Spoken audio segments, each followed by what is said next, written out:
Jurassic Park by Michael Crichton. Read by William Roberts. Nedry. Nedry started back, heading toward the glow of the car's headlights. He was drenched and miserable.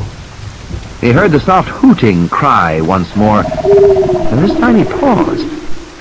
That hadn't really sounded like an owl, and it seemed to be close by, in the jungle, somewhere off to his right.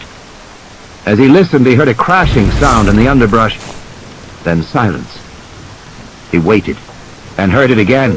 It sounded distinctly like something big, moving slowly through the jungle toward him.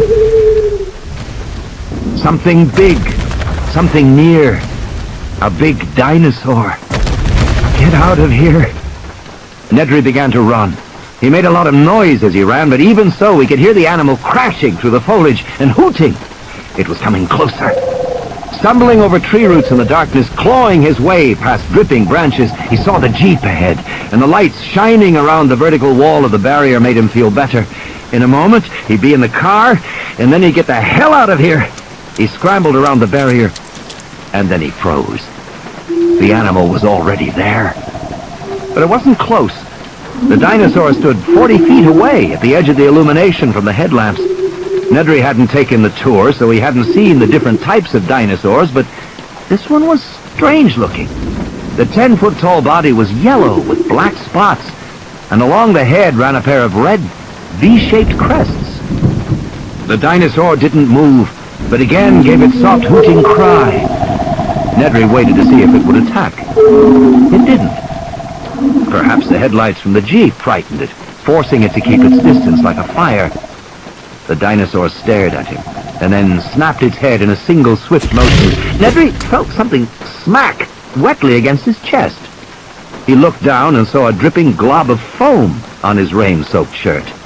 He touched it curiously, not comprehending. It was spit.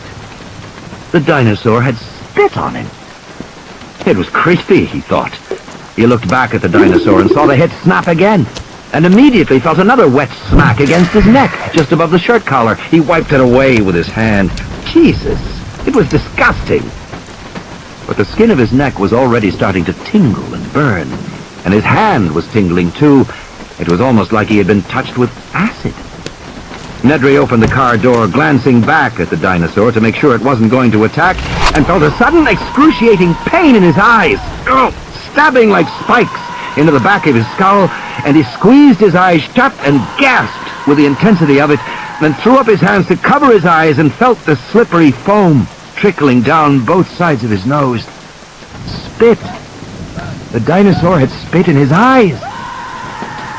Even as he realized it, the pain overwhelmed him, and he dropped to his knees, disoriented, wheezing. He collapsed onto his side, his cheek pressed to the wet ground, his breath coming in thin whistles through the constant, ever-screaming pain that caused flashing spots of light to appear behind his tightly shut eyelids. The earth shook beneath him, and Nedry knew the dinosaur was moving. He could hear its soft hooting cry, and despite the pain, he forced his eyes open, and still he saw nothing but flashing spots against black. Slowly the realization came to him. He was blind. The hooting was louder as Nedry scrambled to his feet and staggered back against the side panel of the car as a wave of nausea and dizziness swept over him. The dinosaur was close now. He could feel it coming close.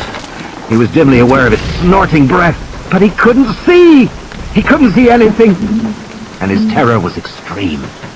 He stretched out his hands, waving them wildly in the air to ward off the attack he knew was coming. And then there was a new searing pain, like a fiery knife in his belly. And Nedry stumbled, reaching blindly down to touch the ragged edge of his shirt, and then a thick, slippery mass that was surprisingly warm.